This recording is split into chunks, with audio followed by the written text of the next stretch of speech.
What's up, church fam? This podcast is a weird, wild, strange trip, and it is 100% my fault.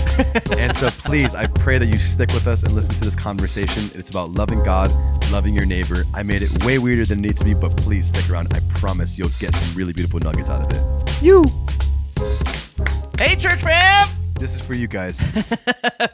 Welcome to the Church Fam Podcast. It's Tim and Melo. I think we gotta cut those out.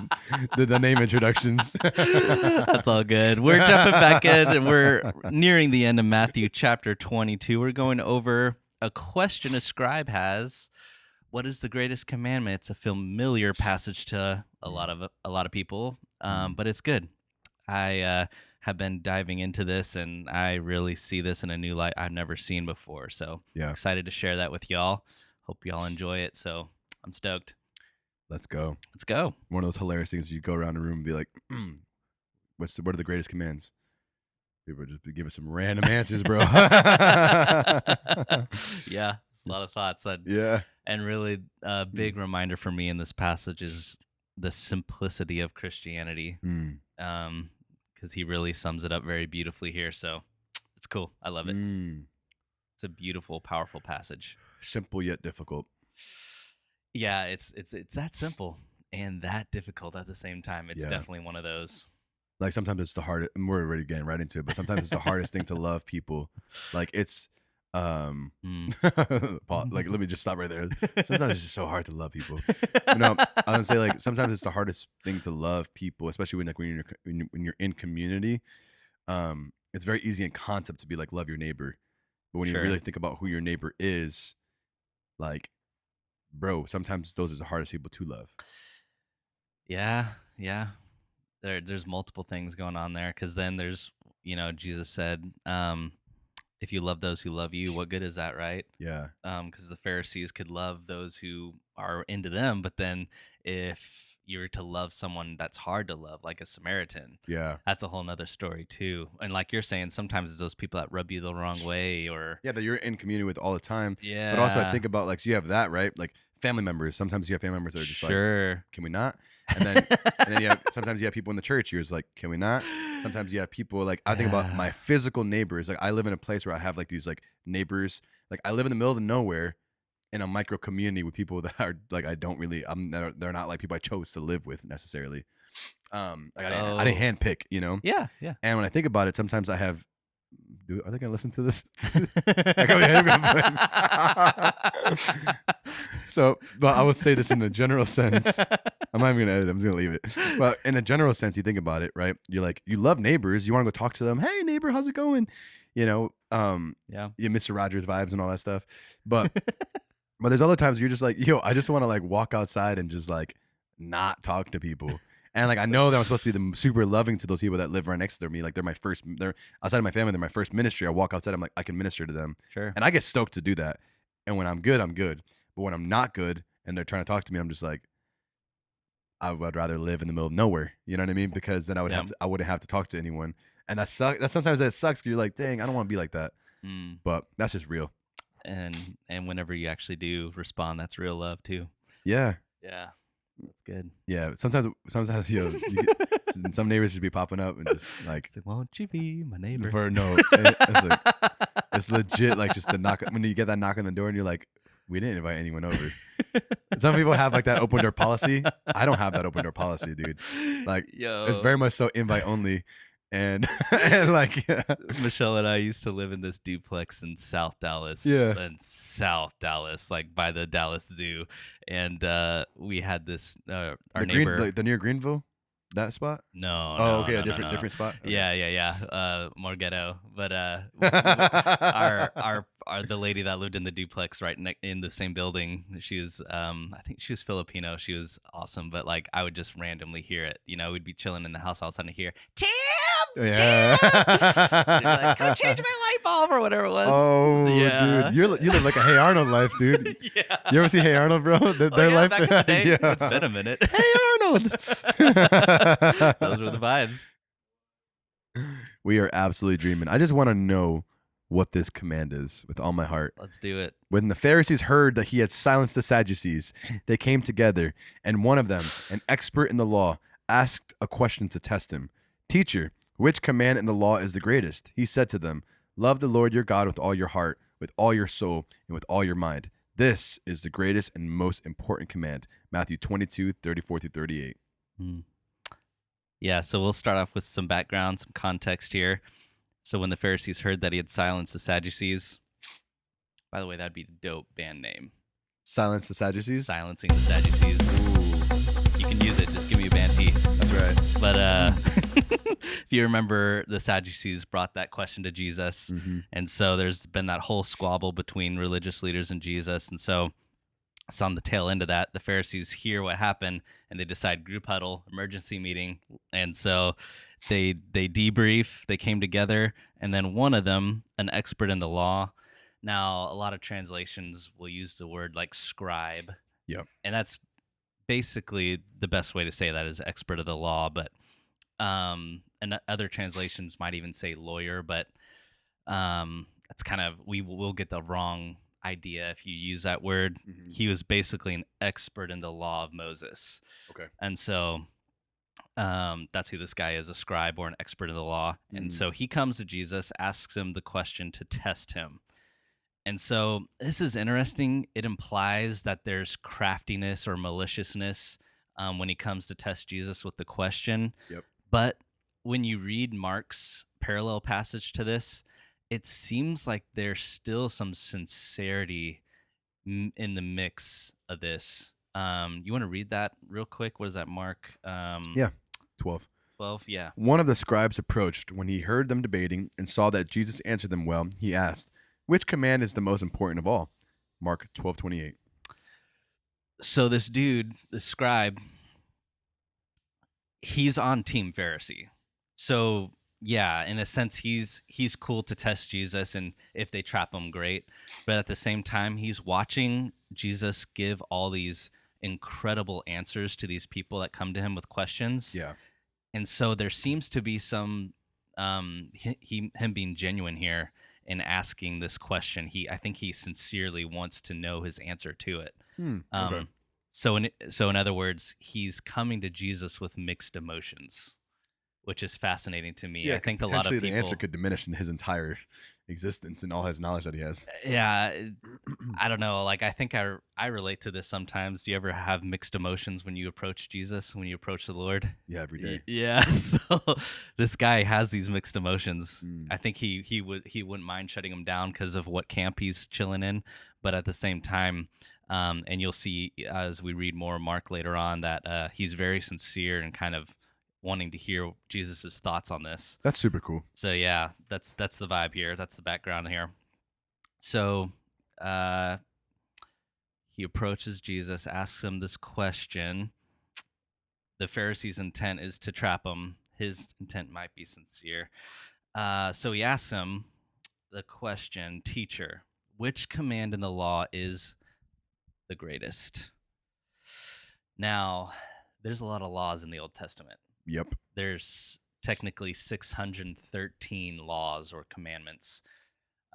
There's 248 shalls and 365 shall nots. It's a lot, right? Yep. And so when he says which one is the greatest, there's a lot to choose from. It's interesting. They kind of had an idea of what they considered the least of the commandments. Don't have to get into that, but he wants to know which one's the greatest. That's the question here. And if you know just a little more context too, a lot of them literally obsessed over the law, right? Yeah. If you know anything about the Jews or especially like the Pharisees, they would pore over the law of Moses and they obsessed with the interpretations, the traditions, and how to keep it, right? Yep. And the whole idea there is because they thought if I want to know God, I need to know the law. And if I want to love God, I must love the law of God. So it's kind of logical the way they went about it. Yeah. And the interesting thing about this guy, him being a scribe or an expert in the law, he literally devoted his life to know and love the law.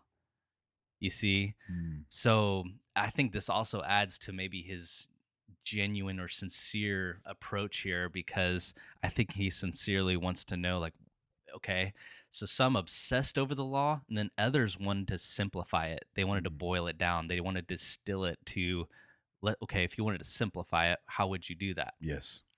That's literally the question he's asking. Mm. There's this guy named Hillel. He was an old rabbi. It's funny, in the adult Bible study class last Sunday. It's funny, Brent mentioned Hillel, but basically, like in the United States, we might look up to like George Washington or Abraham Lincoln. Hmm. Like they would look to Hillel like this, like a legendary character. Cool. And he was asked one time by a Gentile. He said, "I'll convert to Judaism if you can explain to me the whole law while standing on one leg." And so Hillel responds to this Gentile and says, I'm trying to remember the exact verbiage, but basically he told him, "Whatever you hate others to do to you, don't do to others. Mm. This is the whole of the law. The rest is commentary. Go and learn." And that was his response, which is interesting. So that's how he would have simplified what is the greatest commandment. He basically say, don't do to others what you wouldn't want them to do to you. Um, Golden so rule. so now he's asking Jesus, Or I guess. this rabbi, this You. teacher, Yeah. what's the greatest commandment? How would you answer it? So he answers him and says here, love the Lord your God with all your heart, soul, mind, and strength. Did you read that? Which is the greatest? Yeah. Yeah. Okay, cool. Well, it was all incorporated in that first verse. Okay, so verse 37, love the Lord your God with all your heart, with all your soul, and with all your mind. So what Jesus read here was like a basic affirmation of faith to the Jews, to Israel. It's called the Shema, which literally means to hear or listen. Yeah. And if you read this Shema, or we will in a second, it's literally the first word is listen or hear. That's why it's called that. Yep.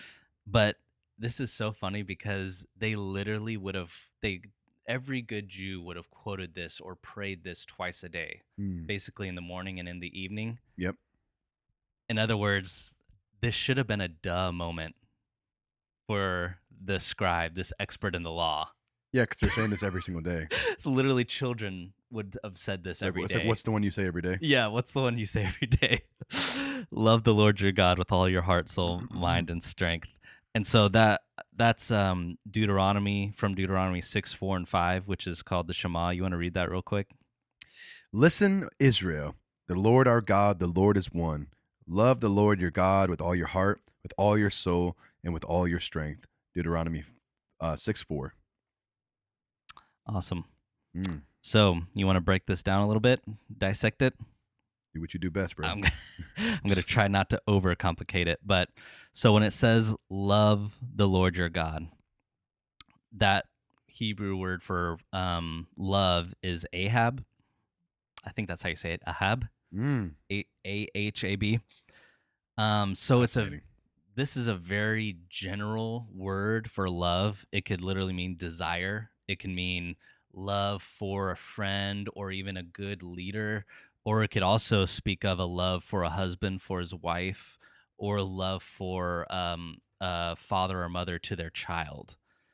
So it's very general, but it also can speak of some of the deepest emotions that humans can experience on earth, right? Now, when it comes, Ahab is also used talking of God's love for his people as well. But when you speak of God's love for his people, you have to remember that this is more than just an emotion or a feeling.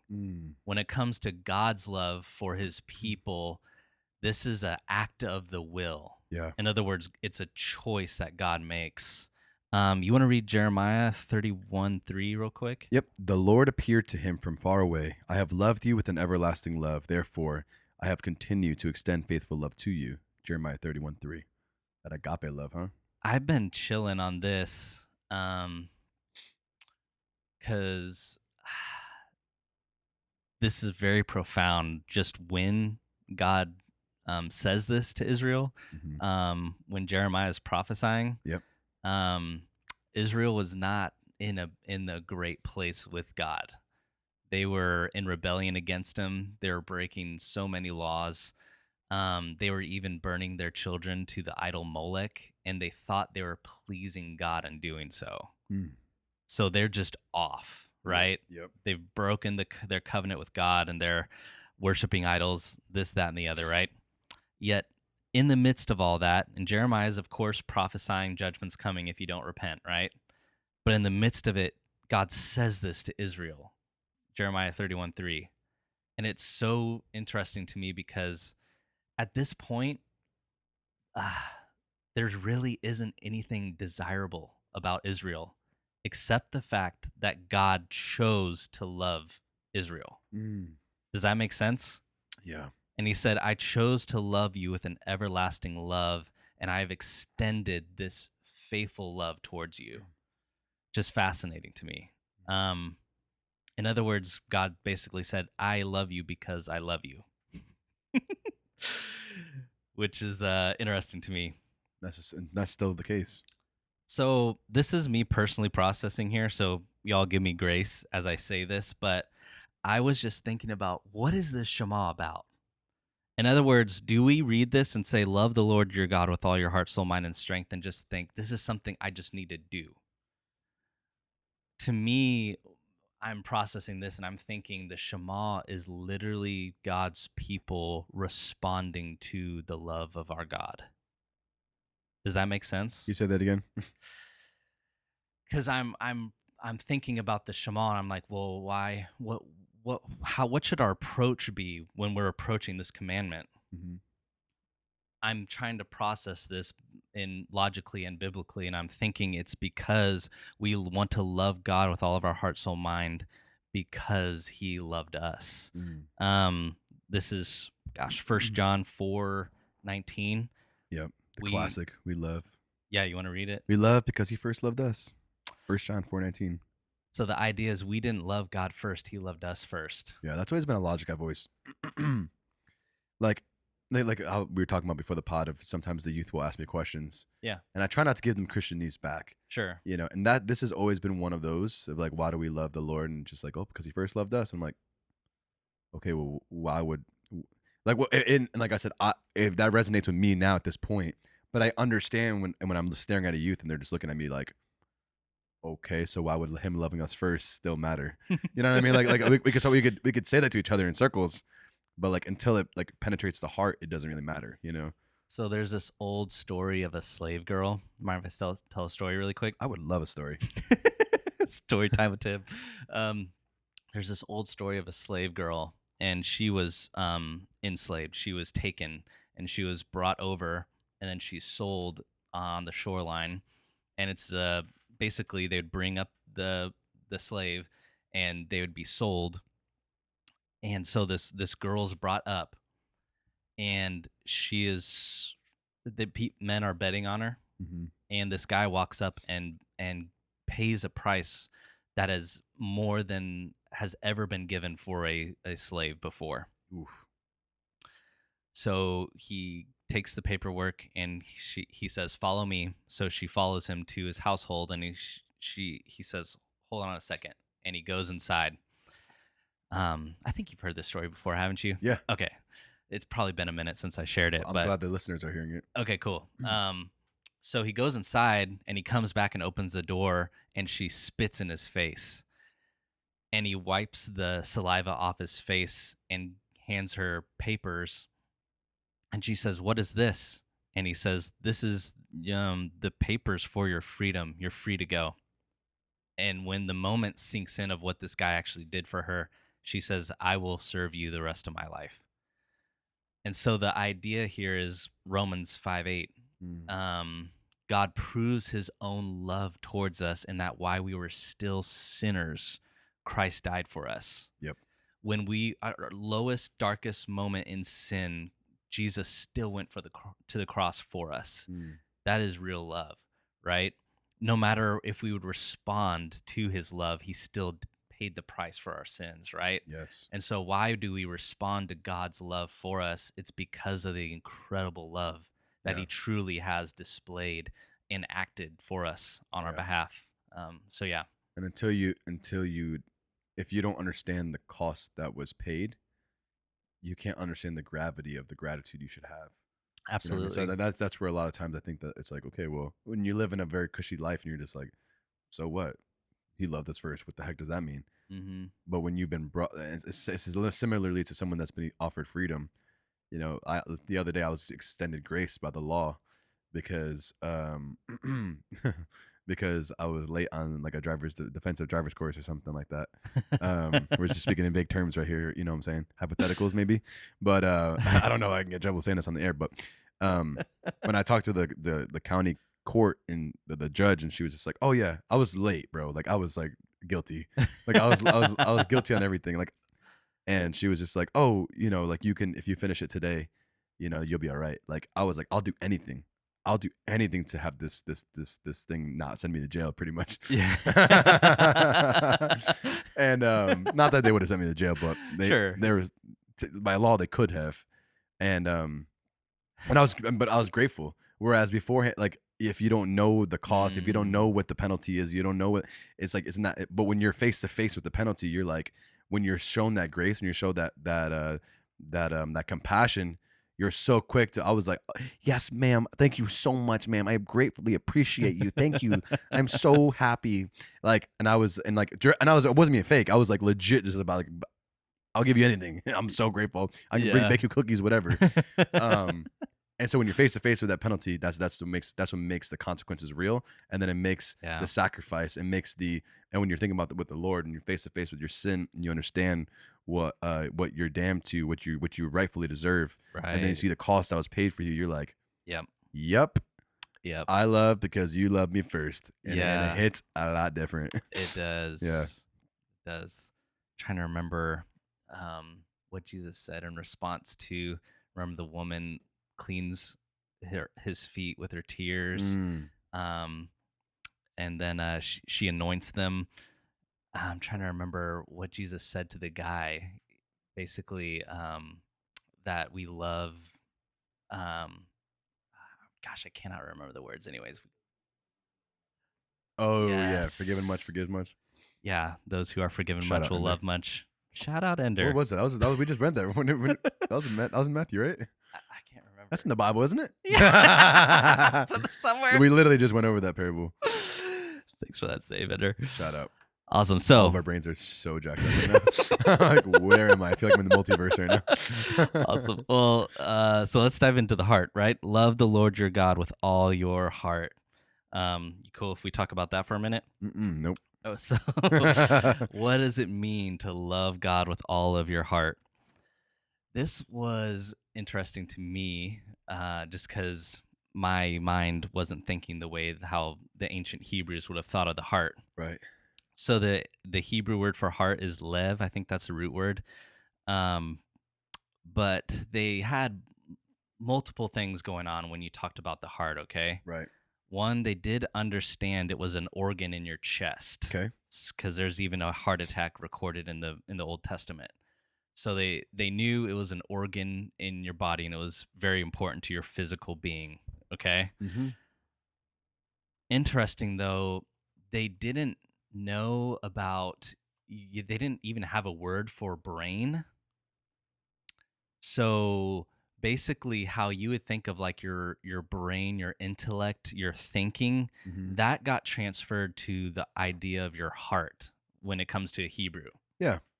If that makes sense. Yep. So it had to do with your intellect. They believed your emotions originated from the heart. So they had that similar idea that most people would have. They also believed that desires came from the heart, and also your choices came from the heart. So where you might think like choices come from your mind or your head or your brain, Yeah. they thought that came from the heart. That reference for the heart attack is in 1 Samuel, by the way. Mhm. I feel like that's an interesting thing. People would be like, wait, what? Then in the morning when Nabal was sober, his wife told him all these things, and his heart failed him, and he became like a stone. That's 1 Samuel 25:37. Yeah. Anyways, just to throw that in there fast. Yeah. So yeah, they considered the thinking process to come from your heart. That's what you were Hmm. saying. Yep. Yep. So so they also basically, to sum it up, the heart was the center of human existence. Yep. Because your emotions, your intellect, your thinking, your choices, your desires, all these things they believed originated from your heart.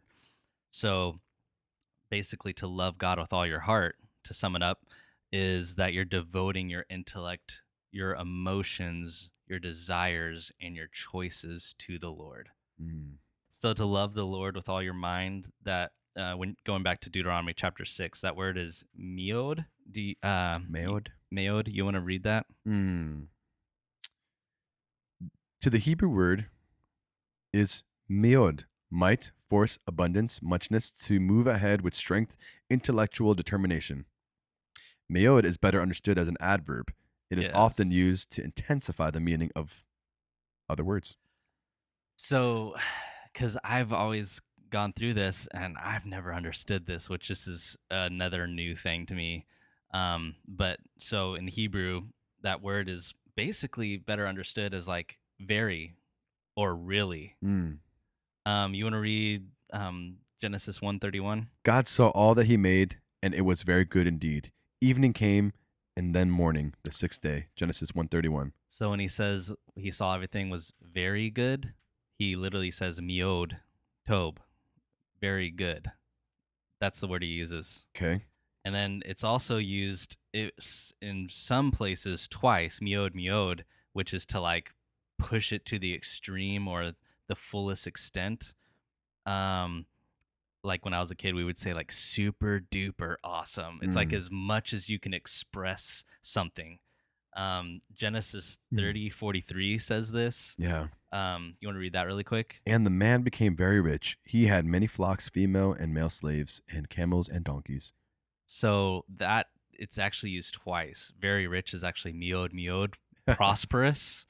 It's as it's like spread out, abundant. Like it's hard to put in language how Mm. prosperous God made. I can't remember if it was Jacob or who that was. I think Mm. it's Jacob, but it's like filthy Scrooge McDuck, uh, right? Rich, like Mm. swimming in prosperity is, but he uses that word miod, like extremely prosperous or wealthy is the language put there. So, what's the idea? How do I love God with all my mind?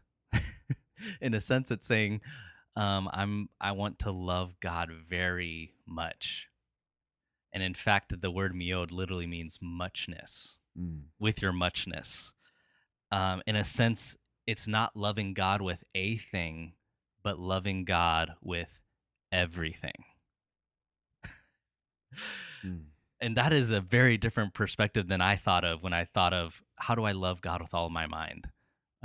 In the Hebrew, it's talking about your everything.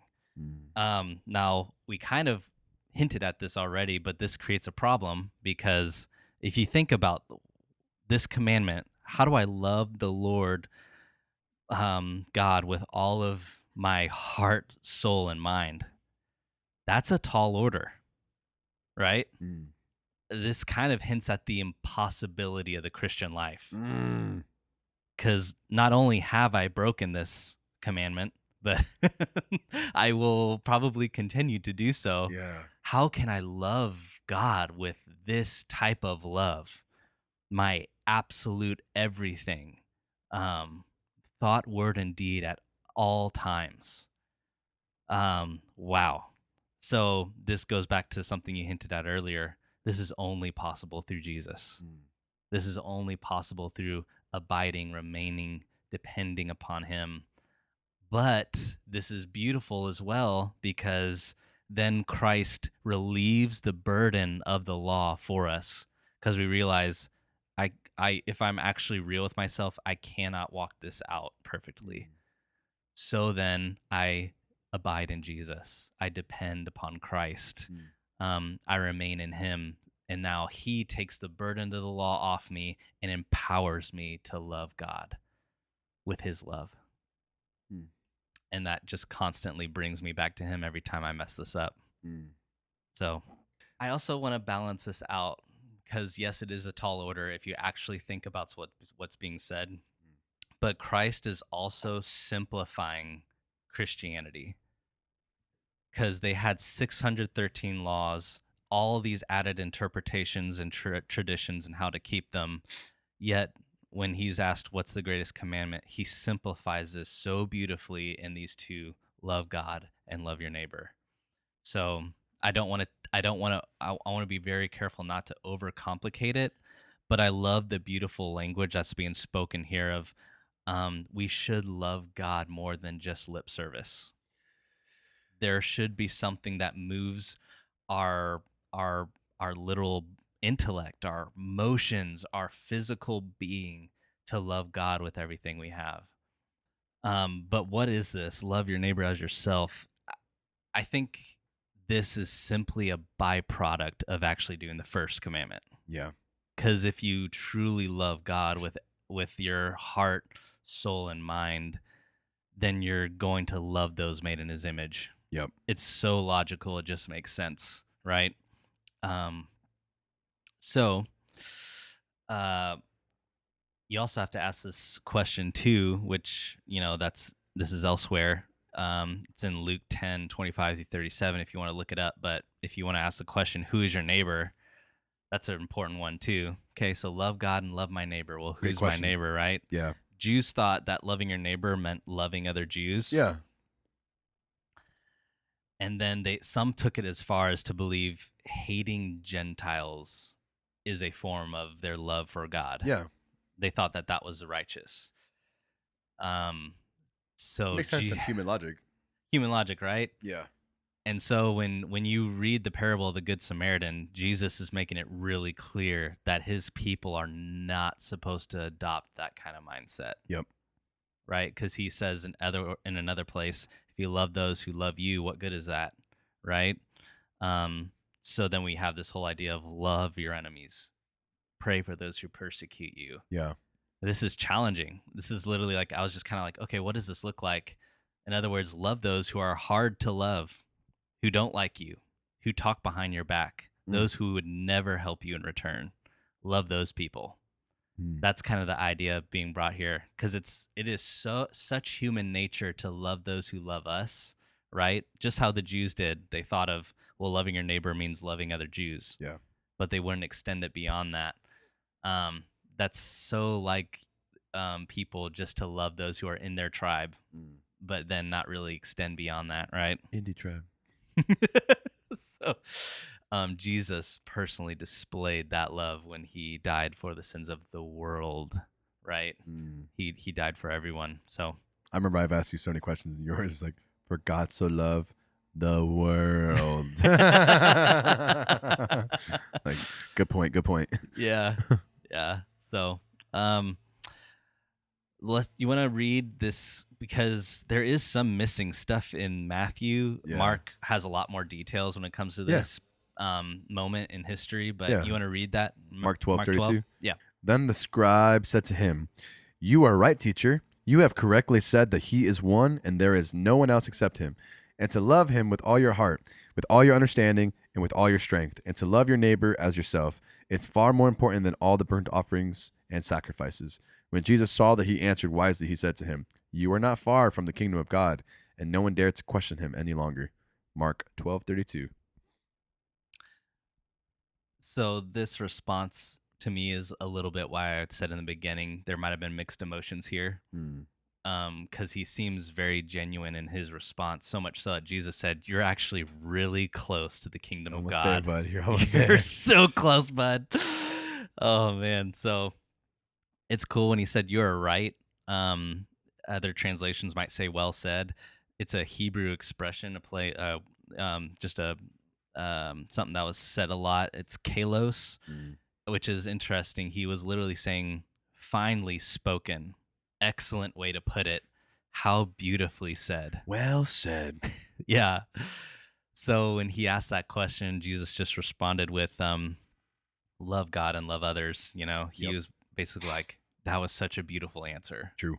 So that's really neat. And he is acknowledging, in a sense, like if you sacrificed a mountain of animals and there was a river of blood, that does not replace simple love for God and love for others, is what he's saying there. You know, instead of leaning on that sacrificial system to actually do what God asked us to do, and doing that, loving God and loving your neighbor, like it says in at the very end of Matthew 22, all the law and the prophets depend on these two commands. In other words, if you just put all the commandments, 613 of them, they can all fit under those two categories. Yep. Love for God or love for others. Yeah. Right? Yeah. So I was kind of just personally asking this question that people may have or may not. But I asked the question, how can we love God and love others? Because we kind of mentioned the impossibility of this, right? Yep. Where it's like we can't really do this in and of ourselves perfectly. So I don't think love for God is something that you have to conjure up, produce, or make up. I think this is something where you can simply come to God. I think prayer is a great place to start. Just ask God for love, because it's like, oh my goodness, God, I see my lack. Like, I cannot love you and love others well. I think that's a great place to start. I was also reminded of Romans 5:5, which says, this hope will not disappoint us because God's love has been poured out in our hearts through the Holy Spirit who has been given to us.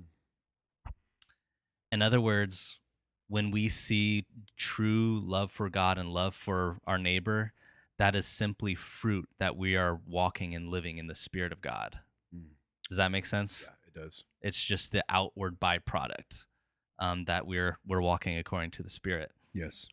And then what motivates us to love others? I thought this would be a great place to start. You want to read that? 1 John 4:10 and 11. Love consists in this, not that we love God, but that he loved us and sent his Son to be the atoning sacrifice for our sins. Dear friends, if God loved us in this way, we must also love one another. 1 John 4:10. And that's really just reiterating what we said earlier. It's the cross of Christ that motivates us to love God and to love others. It's what he did for us. So with all that said, I don't want to complicate this. It's really simple. Love God and love people. That's what Jesus was saying. Yeah. And I love that Christianity is simple when you think about it. But like we said, it's that simple and it's that hard at the same time. So, hey guys, thank you so much for checking out this podcast. I hope you learned something about the greatest commandments, the first and second. Love God with all your heart, soul, mind, and strength, and love your neighbor as yourself. I hope you get across this idea of don't overcomplicate Christianity. It's simple. Love God and love others. We'll maybe revisit some of these ideas in the future, but we love you, church fam. We'll see you in the next one.